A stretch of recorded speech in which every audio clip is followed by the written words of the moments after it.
Welcome back, Alpha Hunters. Hope everybody is doing fantastic on this Friday. The markets are closed for June the 2nd, the first closing Friday in June. And we didn't see any bullishness this week if you take out Thursday and Friday. So, yeah, we did see quite a bit of bullishness. But I'm going to get into a little bit of a segment that I kind of want to do last week, but I had some computer issues. So, I'm going to do a little bit of that this week. So, June could be a fun month. Okay, so I'm just saying, buckle up. But starting off with a recap of what went on this week. So Monday, holiday in the States. So the market's actually open on Tuesday. Nice little gap up here. It was kind of an interesting gap up.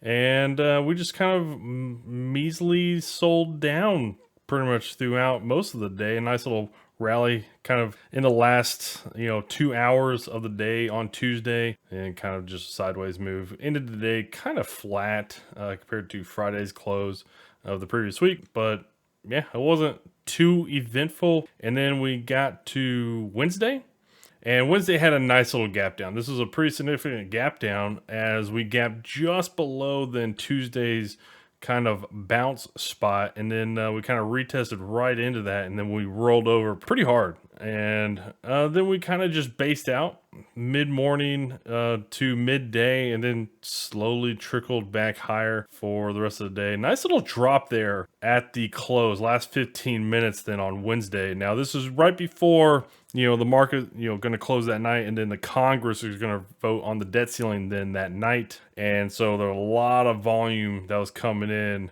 that last 15 minutes. A lot of people getting in some positioning. And then Wednesday, as many of us probably already do know, the US Congress did pass the debt ceiling bill. So we didn't really gap, like you would have thought, we would have gapped up more from that, but we didn't. We kind of had a flat open, traded a little bit lower for the first 30 minutes. And then after that, the market woke up and took off Now I'm going to talk about this little move the market had on Thursday. But after that move, once that move ended, kind of getting into the middle part of the day, it pretty much was flat then for the rest of the day.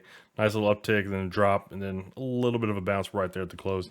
Basically end relatively flat from the end of that little run. But what was really interesting was this move that we had here, and it was basically everything that hadn't been working, besides the big tech over the past couple of months. All the stuff that hadn't been working was working in a big way during this rally and during this run. So basically, if you look at the IWM versus the Qs, the IWM smoked the Qs during this time period. And then this afternoon period, the Qs kind of came back, got a little bit, outperformed the IWM a little bit in that afternoon period. But man, it was pretty obvious. You started to see the switch during this run here. And then we get to Friday, and that was when we saw the switch continue even more rapid. Okay, so we had a pretty good gap up here on Friday. Jobs report and unemployment data came out Friday morning. They both actually came in higher than what was expected. So jobs actually was beat by quite a bit. And then unemployment was actually higher too. So unemployment, I think the expectation was 3.5%. It came in at 3.7. And jobs, it wasn't jobs, it was non-farm payrolls, came in at 339K instead of 190K, which was what was expected.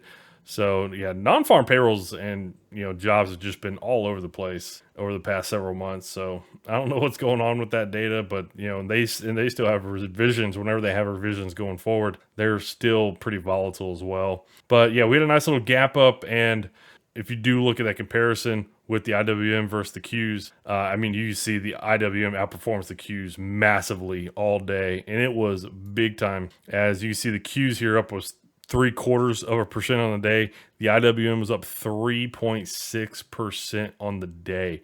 The IWM and all the things that haven't been working over the past couple of months came out in a big way on Friday. So yeah, nice little trade higher, just a slow trickle higher. And it was mostly a lot of things that just haven't been working over the previous couple of months, finally getting some of that relief rally kind of going. So pretty good move there on Friday.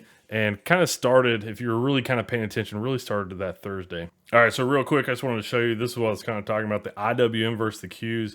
You can see that mid-morning rally that happened on the markets. The IWM actually outperformed the Qs quite rapidly and quite impressively. And then, the Q's kind of caught up, for most of the rest of the day. But after that, and then on Friday, that was when you saw the IWM just come out and just ripped it and outperformed basically just about any market indices or index or anything. They were just grinding higher. And it was basically just all segments of the market that were not big tech. All right, taking a look here at the Federal Reserve balance sheet data week over week, and you can see we got a little bit of an uptick this week, Thursday after the market when data comes out. So we'll be interested to see what happens this next week, because the Treasury, the US Treasury that is, obviously with the debt ceiling getting passed, they are now going to be issuing debt again. And I mean they've probably been issuing debt, but not to the extent that they are about to start issuing debt. And that's going to come up to another talking point I'm going to mention a little bit later on. So it's going to be curious to see if the Federal Reserve continues to kind of, support the markets and, financials and companies and stuff like that. Or if they're saying, hey, you know what, Treasury is out there supplying bonds. You know what, we're going to start to take a step back. So we'll see how some of that goes. The VIX this week, Thursday, Friday, pretty much just got annihilated. So once they passed the debt ceiling, Thursday, Friday was just dropping like a rock. So if we look at a weekly time frame, we're basically back down to the lows that we were hitting back in the summer of 2021. And yeah, I mean, this is a pretty sharp drop on a weekly time frame. So we'll see if it continues to trend in the downward direction. And maybe it does, maybe it doesn't, but I just know that was a large move on the VIX this week. So it seemed like a lot of apparent risk in the marketplace has been kind of relieved or been relieved. And so we'll see what starts to happen here with the VIX dropping as much as it did. The one thing I will say is typically when we get solidly below 17, that's usually like we're in a new bull market. I'm still kind of not in that camp, but it's kind of hard to fight against, data that's very conclusive in some of those scenarios. So yeah, I'll be watching some things very closely,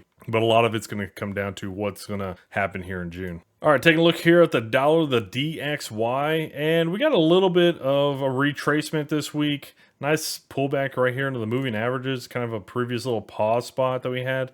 And then we bounced there. We started to bounce again on Friday. So yeah, I mean, it looks pretty good. Kind of had a pretty good run there for the most part of May. Kind of got into the bottom of these areas back here from March.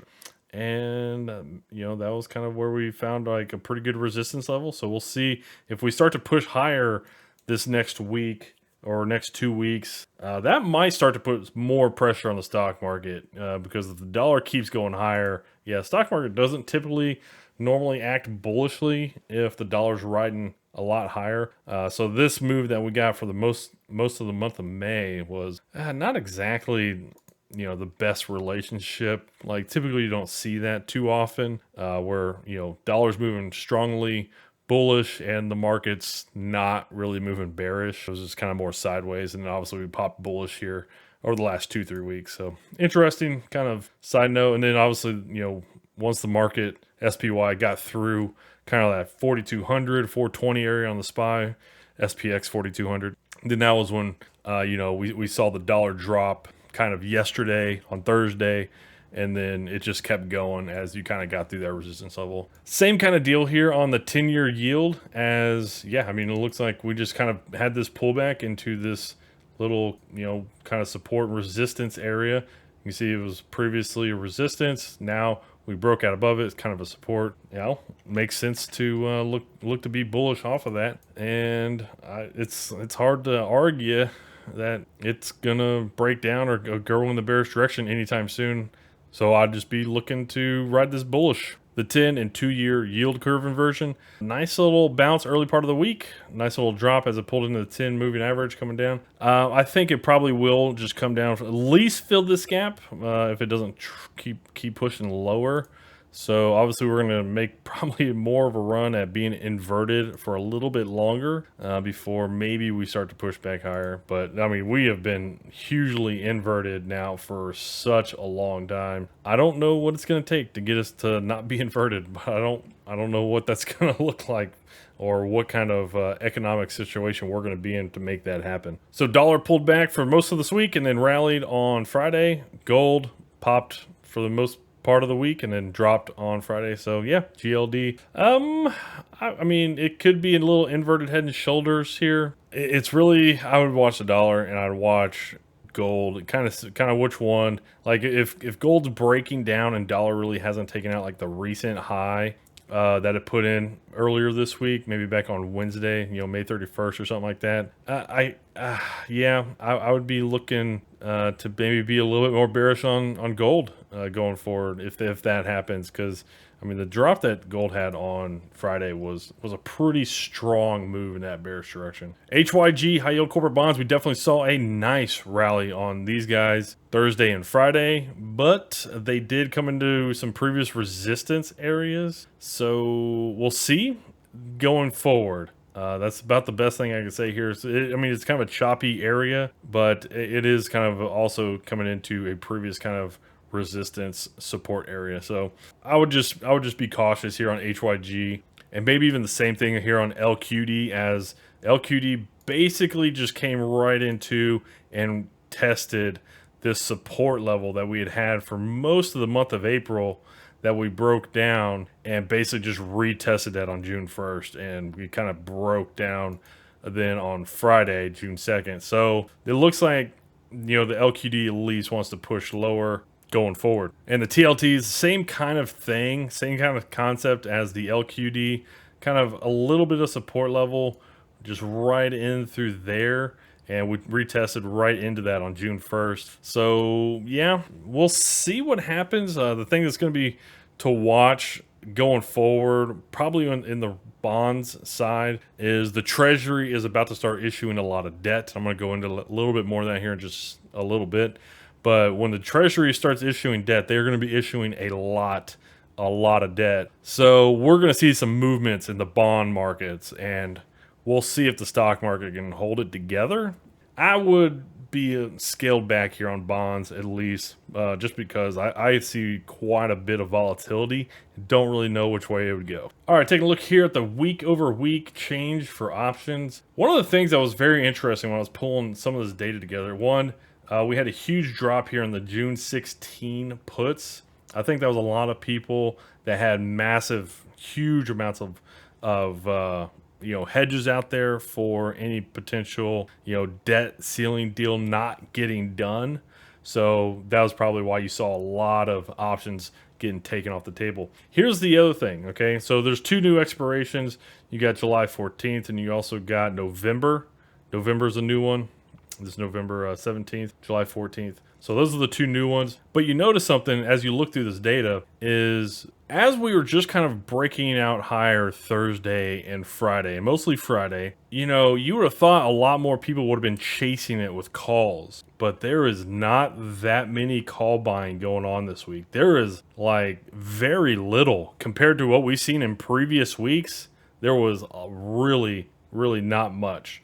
There was a lot of put buying, okay? Or at least people not wanting to be bullish on this breakout, okay? That is something that was very much stood out to me, especially here over the next, 2.5, 3 months or so, going all the way out to August. Just something to be cognizant of. It doesn't seem like a lot of people are really kind of buying into this breakout here. All right, taking a look here at the Fed Watch tool for the month of June, and week over week, we saw this thing change quite a bit. We had a 64% chance at the end of last week for a 25 basis point rate increase. Now it's roughly a 72% chance for a rate hold. And that's in the June meeting, which is coming up in a week and a half. So I don't know, relatively short term, like the past 2-3 weeks, these rate odds have been swinging so much, and you don't typically see it swing as much as it has. So it's just like it's been one This has actually been one to watch because it doesn't typically, move as much as it has. There's a 50% chance for a rate hike in the month of July. Interesting. Didn't really see that yesterday. Mostly it was at a rate hold, with a little bit of, little bit of probability there for a rate hike, I guess, in July. But yeah, we definitely saw it go back to a rate hike in July now, with September now being a rate hold at the elevated level, and November being a rate cut back down then to our current level, and then December being another rate hold at our current level. So it's getting, man, it's getting really kind of weird. I think last week it was a rate hike in June. It was like a hold July, hold September, hold November, and then a rate cut in December. But now it's like a hold in June, rate hike in July, hold September, rate drop in November, and a rate hold in December. So it's just, yeah, it's kind of like getting all zigzaggy out there. I think some of these economists are starting to drink a little bit too much, trying to figure out what's going on with the economy. So this is kind of a topic I wanted to talk about last week, but I just didn't have the time to do it. But I'm kind of glad I waited to this week, because this is a pretty good article that sums up a lot of the debt issuance and other capital things that could be impacting the market here for the next several months. Next several months, 5 to 6 months, we're going to have a lot of capital impacts on the market and in the economy. But this is an article by investors.com. And what we can see from this article is basically just a general layout for how much capital is going to be issued from the Treasury over the next few months, and then how much other, stimulus or other regulatory impacts there are going to be on the economy.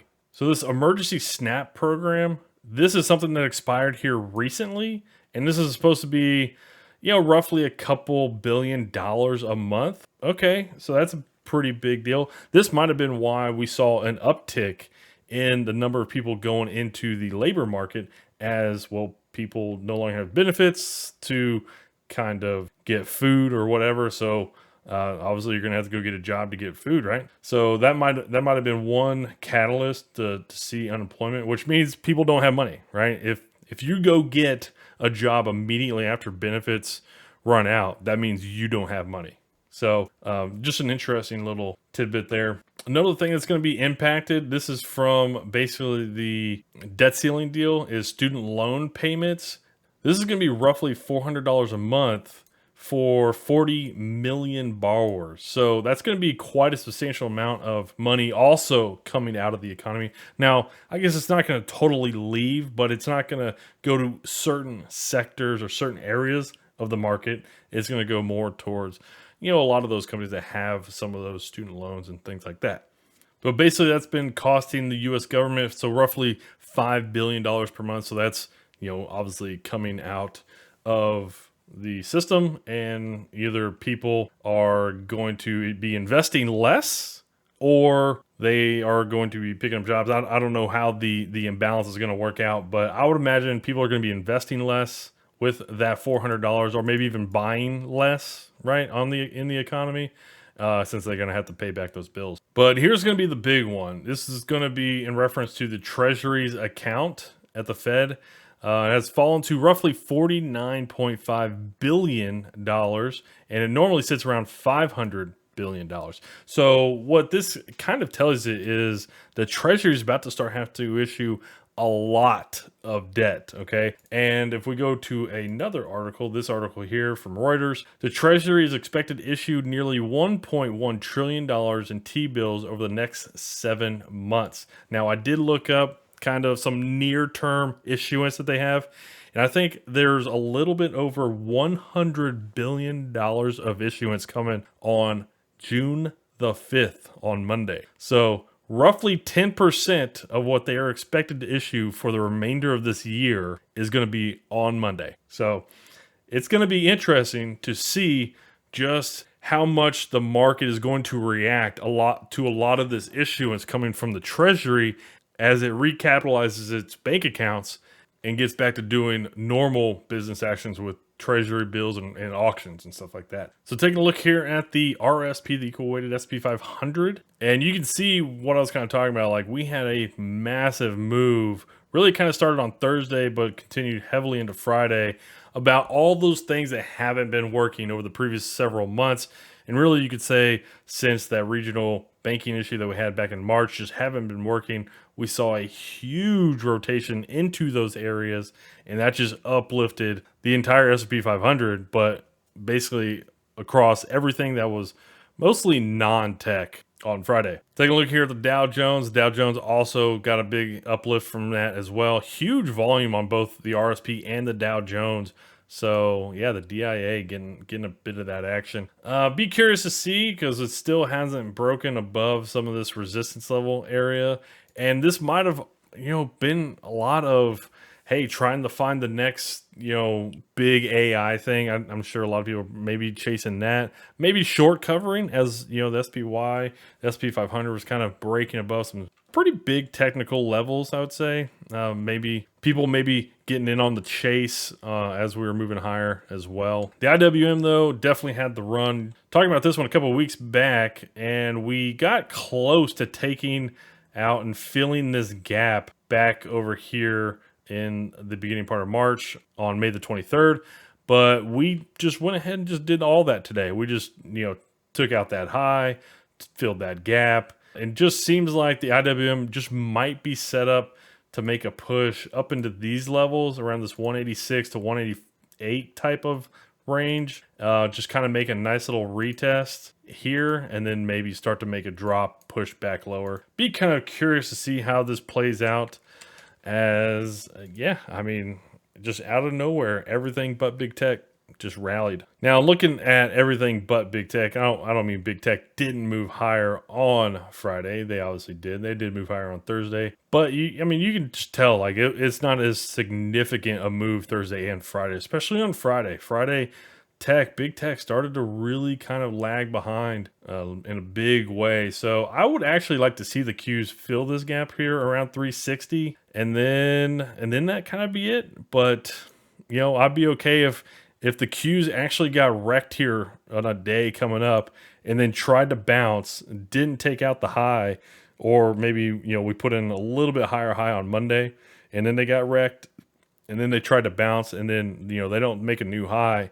But a lot of the other, the SPY, the IWM, maybe they do, right? So like if the SPY just kind of goes sideways and then they kind of come back down and then they bounce, and I'll kind of show you what I'm talking about. So like if they come back down a little bit, retest, maybe fill this gap, and then they bounce, make a new high, I'd be curious to see if that happens. Same time, the Qs are, maybe they get wrecked even harder. They come back down, then they bounce, but they don't take out this high. What kind of happens? If that situation happens and the Qs stop leading, like, man, that's going to be really tough then for the market. If the Qs and big tech start to then push in the lower direction, will that take then the SPY with it? Now, one of the things I was kind of mentioning earlier about June and some of the capital things that are about to be coming out of the market, with treasuries and stuff like that. Like if this is the time period I've really kind of wanted to wait for as much as possible to see if the market can kind of get through a lot of this capitalization period. Because I don't know if they're going to be able to. I just want to see if they can. Because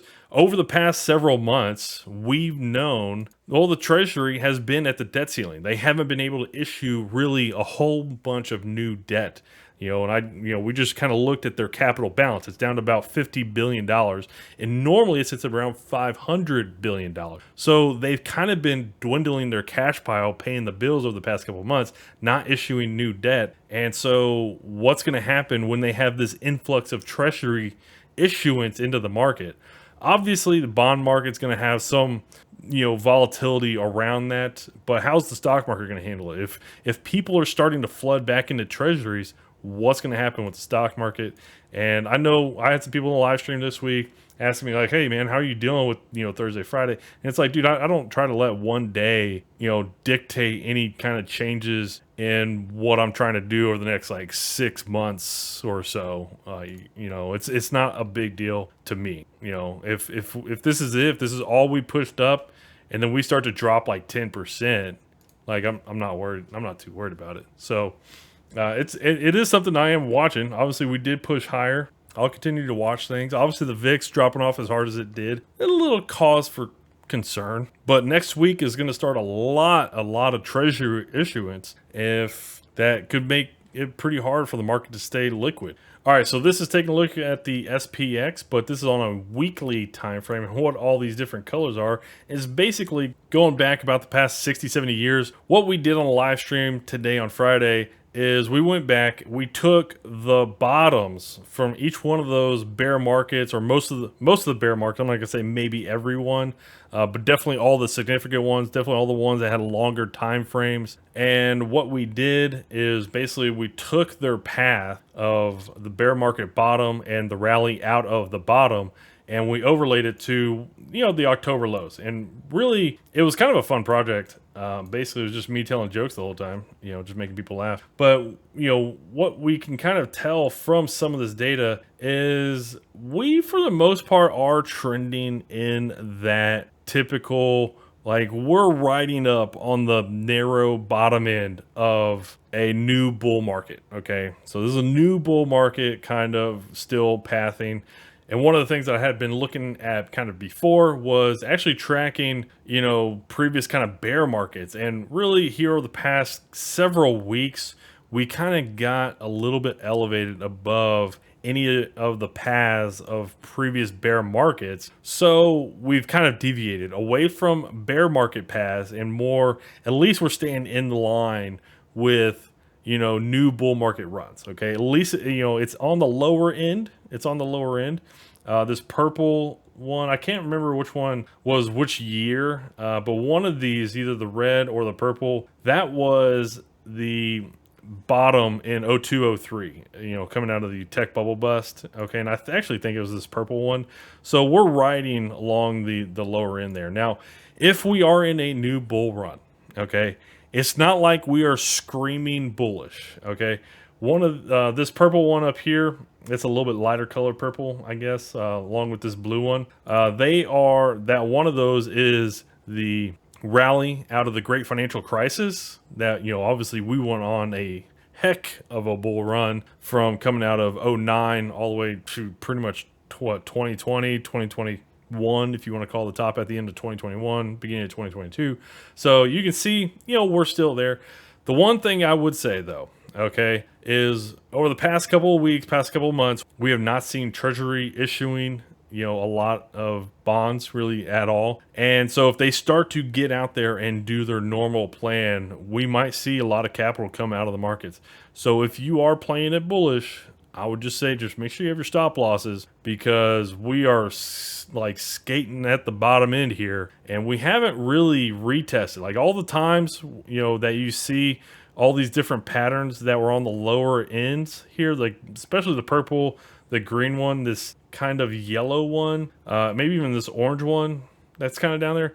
They all retested a lot lower and got a lot closer on retest than we did ever. Like the closest we got was at the end of December, and we didn't really even get that close. So we might be on like a little mini bull run here. And I'm not saying we're going to go take out all-time highs, but it wasn't like we were screaming into a recession or anything like that. People can call for recession. I mean, it seems like for the past year and a half, just nonstop. But, when you change the rules, I guess you don't have to have an official recession at all. So, yeah, it was just kind of an interesting project. Feel free to, pause it and just kind of look at some of the different paths here.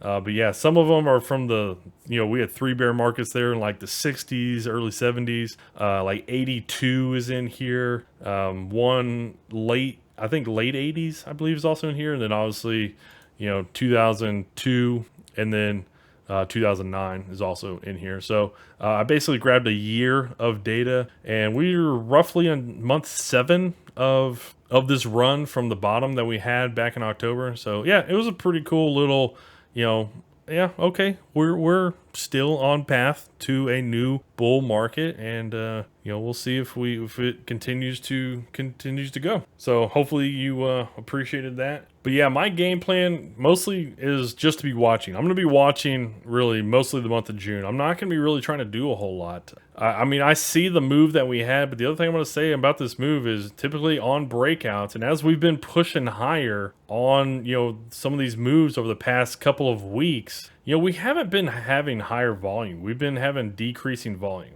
Now, on initial breakouts, you want to see higher volume. You want to see leadership from major funds start to get in. You want to see major funds lead breakouts. That's what you want to see, okay? I'm not saying in bull markets we don't have declining volume. Typically you do. But, I mean, we were just here consolidating for, 2 months? Almost 2 months. And we didn't get a huge influx of volume on Thursday and Friday. And, you would have thought we'd have more volume.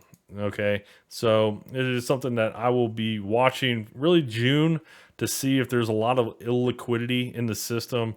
I'm trying to bring any kind of those insights, because a lot of bonds are going to be issued in the month of June from the Treasury, starting off on Monday. And then in a week and a half, we are going to get CPI Tuesday morning. And then also on Tuesday, that's when the Fed is going to start their meeting. And then we will get the press conference then that Wednesday, June 14th.